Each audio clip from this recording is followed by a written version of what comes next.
for joining us today and welcome to my sewing room. The theme for the show today is called Celtic lace shaping. Now, what in the world is Celtic lace shaping? I'd like to show you what Celtic lace shaping is.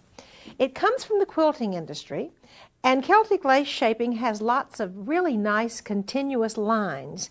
As you can see, you have to use a little bit smaller lace because when I'm shaping small things, quote unquote, I have to use small lace. Can you see how the lace goes under at this point, comes up into a little miter, and then goes over. Then it goes under and over. Very intricate lace shaping and very interesting lace shaping, I might add. This lovely lady's button-up the back blouse has Celtic lace shaping on the front, continuous lines over and under, down at the bottom into a teardrop, and then back up, over and under. I think Celtic lace shaping is very interesting. It's very beautiful. This little dress is one of my very favorites. It has Celtic lace shaping on the front. This is a little silk batiste dress. It has Celtic lace shaping on the front that goes over and under, and the little pale blue batiste is inserted in the Celtic lace shaping. This very tailored and very elegant woman's blouse has Celtic lace shaping on the front, up and down, over and around. It is made of a handkerchief linen, and the Madeira applique stitch with a wing needle is used to stitch the laces down. I will share with you how to do that stitch in just a few minutes. The next lady's blouse is a very lovely blouse also. The Celtic lace shape, and by the way, do you see how tailored this blouse is? Something really elegant to wear under any business suit or with a pair of jeans for that matter. This is also made of linen. The laces go over and under and over and under, and it's also attached with the lovely wing needle Madeira applique or point de Paris or pin stitch on the sewing machine. All of it very easy to do. The last little dress I have to show you has Celtic lace shaping around the yoke, as you can see, with the laces going over and under, and then the Celtic lace shaping comes down the front with the oval shapes interspersed with diamonds, and ovals once again going down the front of the yoke and diamonds. Then there is some more Celtic lace shaping on the skirt of this lovely pale blue silk batiste dress. This one is just the shaping up and down with mitering, double needle pin tucks, and then the same oval diamond pattern is continued all the way around the skirt of this dress. Celtic lace shaping is really reasonably easy to do. It just takes a little time on the pinning boards. Come over with me to the technique boards, and I will share with you exactly how easy it is to do Celtic lace shaping.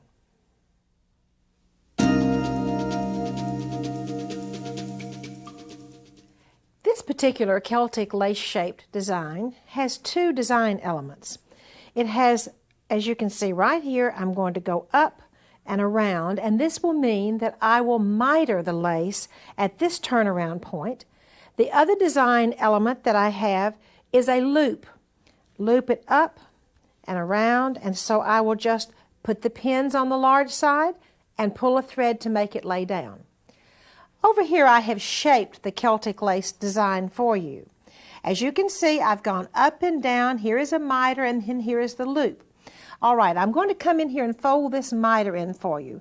Do you remember that when you shape laces in a curve, you put the pins on the large side of the curve and pull a string or a thread in the lace in order to make it lay down? All right, I'm going to come up here into this miter right now. I'm going to come in and put a pin at the point, and then I will put a pin on the opposite side, and a pin on this side and a pin on this side in order to miter, and then I fold the lace back on itself, and I remove the pin that goes through two layers, which will be this pin right here, put it in exactly the same place, and I travel it around, and that pretty miter is folded in, and then I pin the big side of the lace once more and travel on around. Okay, This particular Celtic lace design I have already stitched for you. I've simply zigzagged this one. What I would like to share with you is, after all of the stitching is done, then I cut away the fabric from behind the laces. Can you see this is a peekaboo in here? And this has not had the fabric cut away from behind it. And these laces have had the fabric cut away from behind it, making it a wonderful peekaboo. The next Celtic lace pattern I would like to share with you is on a beautiful quilt square. And I'm going to show you how to do a little bit of Madeira applique stitching also.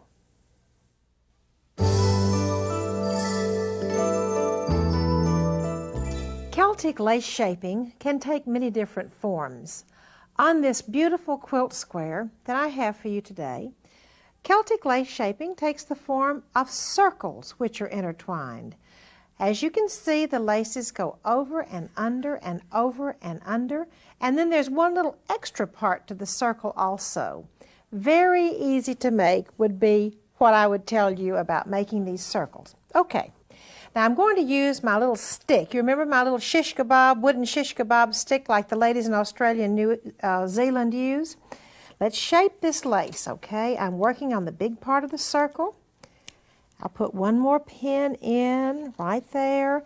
And then when I come to the section, I just simply fold it back. Now let me see if I can do that without putting my hands in. Oh, wait, I'm sorry. We've got to pull the string first. This lace is still sticking up, so what do? I pull the heading of the lace, and then to finish it off, I simply turn the raw edge, I simply turn it under. Now, let me show you how to come in here and press it. You're not going to believe this, but the reason I use glass head pins is that I simply put the iron down on top of the pins, even as they are sticking into the board, and then it goes spray, spray, and then it sets my lace, and then it is real critical to remove the pins from the board. You know why? It is not good to sew through cardboard when I'm shaping lace. So I will remove the pins here, reposition it, and I've actually repositioned most of this ready to go. Now, this particular stitch is called the Madeira applique stitch that I'm going to stitch right now. It is also called the pin stitch or the Point de Paris stitch. I'm using a wing needle, and oh, one thing I mustn't forget, always have a stabilizer anytime I do wing needle work, or actually lace shaping stitching. I always have a stabilizer. Now then, I'm doing the Point de Paris Madeira applique or pin stitch, and it actually has a right and a wrong side, so you have to use, in this case, this is where the mirror image button or reverse image button comes in really handy. Now let me move my hand. Now let me show you why I like to use this wooden shish kebab stick. In case I need to hold the laces down, it just holds it in place, and then if I should, by some accident, stitch over what I'm holding it with, guess what? It won't break the machine, or probably won't even break the needle if I'm using this wooden shish kebab stick. Now, true confessions, I used to use either a screwdriver or a hat pin, or worse still, the seam ripper that comes with your sewing machine. Now, people, you're going to damage the machine if it should happen to hit. All right, now then, I veered around. Instead of stitching over the places where my laces cross, I veered around. There's a reason for that. It's hard to cut the fabric from behind the lace. Now hold on, Miss Martha, let's pull out. There we go. It's hard to cut the laces from behind if you stitch right over it. Now this beautiful Point de Paris or Madeira applique stitch, I'm just coming right around the corner, and I'm going to need to take out one more pin. Okay, I also need to use my needle down position. And you see this little wooden shish kebab stick? I'm using this to hold, and if I should, by some accidental chance, stitch right over it, I probably will not even break my wing needle. And those needles are kind of expensive, so I don't want to break the needle, but even more importantly, I do not want to damage the sewing machine. Okay, see, I even got hooked under the foot there. Now I want to show you, I want you to look at this beautiful Madeira applique stitch. And do you see how I stitched around? And I did not come in here and stitch over the lace. I stitched around, and then I veer it around to follow the outside of the shape. The Point de Paris, Madeira applique, or pin stitch, you want to see the holes once again. The holes are what I want to see. It does have a right and a wrong side to it, so I will need to figure out exactly which way I'm going to sew and then press the mirror image button if I need to sew in the other direction. What I want to see is the hole on the outside of the stitch. So I'm going to Madeira applique stitch and come all around, all around. I can sew as fast as I want to sew, and I'm guiding the little center of this foot. I'm guiding it on the center on the outside of the lace. Now, I'm going to travel over here to the teaching boards, show you a precious example using the drop-waisted dress, which is the pattern in your guide that we're using for this series, where I have used Celtic lace shaping on a little girl's dress. In this case, it almost looks like clubs, playing card clubs. Absolutely precious design, and it is stitched down with the Point de Paris pin stitch or Madeira applique stitch on this sweet little dress. Here is what I do on the collar in order to make this lace shaping. I simply draw off the shape, pin it around, and in this case, I'm ready to cut off the lace and tuck it under. I zigzag or Madeira applique stitch all the way around it, as you can see I've done here. And then how do I make it peekaboo? I go in behind the lace. After all of the stitching is done, simply trim it away. This little collar, as you can see on the back, I'll hold this up. I simply trim it away. I did not go back in and finish those seams in any way, shape, or form. I did not need to finish them because that stitching is very tight, and that is how you make the Celtic lace shaping and you make it peekaboo. Isn't that a sweet little collar? I have a doll who also has Celtic lace shaping on the bodice and on the skirt of her dress, and I would like for you to meet this little doll.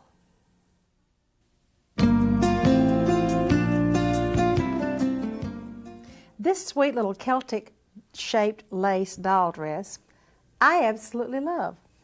The Celtic lace shaping, as you can see, begins at the neckline with 3 tiny, tiny little, almost a teardrop shape. Then her little drop-waisted dress goes down to a skirt. Notice how the fullness is taken out of the front part of the skirt, so you can see the Celtic lace shaping. This sweet little design, and by the way, when I shape Celtic lace on a doll dress, I really have to use narrow lace. As narrow as you can find. It just is really hard to shape fat lace into little bitty skinny circles and points. So these little teardrops on this doll's dress are absolutely precious, and they're also easy to make if you use little lace. Now, making and shaping the Celtic lace on the top of this doll dress, and by the way, I have drawn out, just traced out with my magic blue pen, the bodice of the doll dress. Then I have shaped the lace on the bodice, and I will do all of the sewing on the bodice before I actually cut out the bodice. In other words, do the decorative work on not just doll dresses, but other garments also before you cut out the bodice. All right, that's the bodice. Now let's go down to the skirt. I have begun the lace shaping process here. You see, I have pulled in the first 2 little points of the little candle flames, pull the string, I actually stick the pins into the board to shape this, pull the string, and then I pin it flat and remove it. That's the first step. The second step, and by the way, this is not just the second step, this is all finished. As you can see, I have pulled the strings. Let me come up underneath here. Those show you a string there to make the little lace pieces lay down flat. I pull the strings on every one of those sections. It's all basted down. Actually, you don't have to baste ever. You can just pin. But on itsy bitsy lace shaping like this, tiny doll shaping, it isn't a bad idea to machine baste it or hand baste it. One more little trick let me share with you.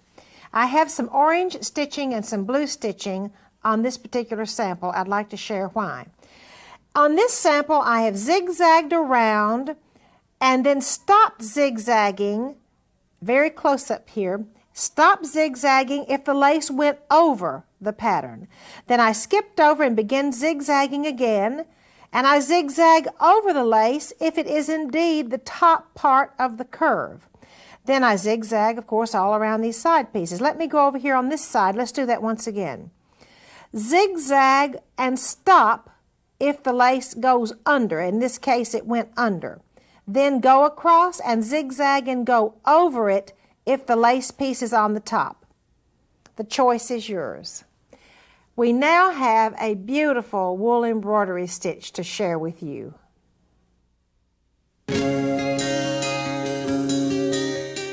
Wool embroidery is a delicate and beautiful art form. I am so pleased to have today as my guest Esther Randall, author of Esther's Silk Ribbon Embroidery. Welcome to the show, Esther. Thank you, Martha. I'm excited to be here today because French knots are so fun and versatile to do. In fact, any project that you're working on with your embroidery work, you can just French knot all the way through. Let me show you how we do it. We're going to pull, knot your thread, and when you read books about French knots, there will be 10 to 15 different directions. They're all right because you can change and interchange so much. How I do it is I wrap my thread very lightly. Don't pull it so tight that it makes it so it loses its fluff. Be gentle with it. Go right back down into the same stitch. Hold your thread down. Slightly pull on your thread, and it almost looks like water going down the drain. Another thing is that you could wrap it 2 or 3 times if you want that knot larger. Another really fun thing about working with the wool is that you can put 2 colors in one needle, and then you have that color variation, which is really wonderful. It makes wonderful clusters of grapes. You can make all sorts of fruit by drying them so close together. You can scatter them out so it looks like baby's breath on your project. I always look at my project as I have finished it, and if there's just a little vacant spot or a little place to fill in, do it with this wonderful French knot. Oh, Esther, thank you so much. Next, we have prepared an elegant home decorating idea for you.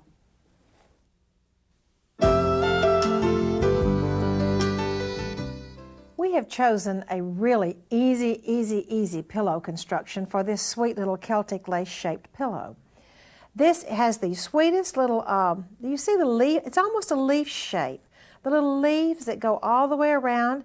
There are 2 lace shaping techniques here. One will be in curving lace, and the other will be in the miters at the points. Now let me tell you how easy this pillow is to put together.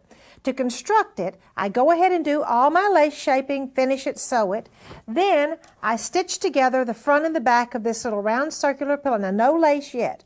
Stitch together the front and the back of this round circular pillow, turn it right side out, and then gather the lace edging, simply butt the gathered lace edging up to the edge of the finished pillow edge, zigzag it, and then that is how easy it is to construct this pillow. The lace shaping on this pillow, the Celtic lace shaping, remember I do a curve. Now let me lay these pins almost flat, and by the way, be sure you use glass head pins, not plastic pins, because I press right on top. Okay, there's a pin on the outside. Now I've come into the miter point. There's a pin on the outside, and then I come in and put a pin on the inside. In order to make the miter, I fold the lace back on itself, remove the pin that is on the inside that goes through 2 layers, and bring the lace on around, and as you can see, that beautiful little miter folded in just as pretty as you please right there. Then I begin to pin once again the big side of the lace. Okay, now the other thing I have to do is to pull this lace, since it's a little bit floppy right here, I have to go in, find a thread, and give it a pull, and then it lays that lace down just as pretty as can be. Because, as you can see, as I pin around in a circle on a curve, the lace is a little floppy sticking up here. Pinning around, here we go. I could do a little singing for you right here. But as I pin around, it makes the lace a little bit floppy, and I have to pull the string like I did on the other side. Just come in here, pick up a string and pull it, and that makes this floppy lace lay nice and flat. Easy to do, pretty to do, this sweet little Celtic lace-shaped pillow. So pretty for your bedroom, or really for a gift. I think it would be nice. Next, we have a lovely craft idea for you.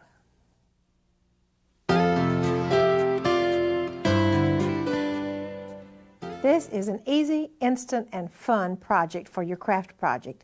A little Battenburg lace-covered hat, sweet little perky bow.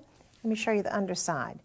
And the lace even is trimmed on the underside. And since hats are all the rage, this hat is a fun one to make or to give. Here's just how simple it is to make it. You need a bottle of glue or a hot glue gun, one or the other. Now, here we go. The top of this hat is a doily. And what happened to make the hat top peekaboo, simply cut out the center of the doily. Arrange it, press it, then there's another piece of lace that simply is glued around the brim of the hat, which, by the way, is very inexpensive from the local discount store. Then, in this case, I've used a piece of wide lace to go on the top of the brim, and I have to pin along here and just pin it down. And you could use the fabric board, just sticking the pins into the fabric board. Shape it along, smoosh it along, and then you can glue the top, and then turn it underneath, and you can smoosh it along, and then glue the underneath. I love to collect antique clothes. I'd like to invite you to come along to my attic and let me share some of these treasures with you.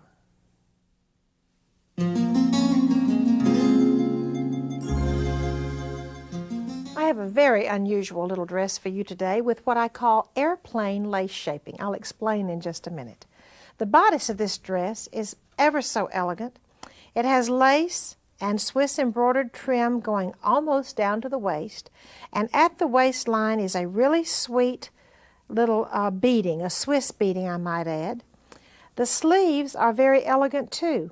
They simply have tucks, tiny little tucks. We would use a double needle today, but when this dress was made, there were no double needles.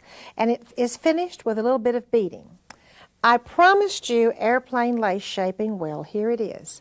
This lovely dress has about 14 little tiny tucks which travel down the skirt. And then look at this lace shape. It looks for the world to me like an airplane. Is the reason that I called it airplane lace shaping. This lovely blouse is very traditional and very typical of the turn of the century. The 4 lace squares are right here, the 4 lace squares over here, lovely pin tucks that travel down the front of the blouse. And let me show you the back, which is always a joy to look at, the back of these turn of the century clothes.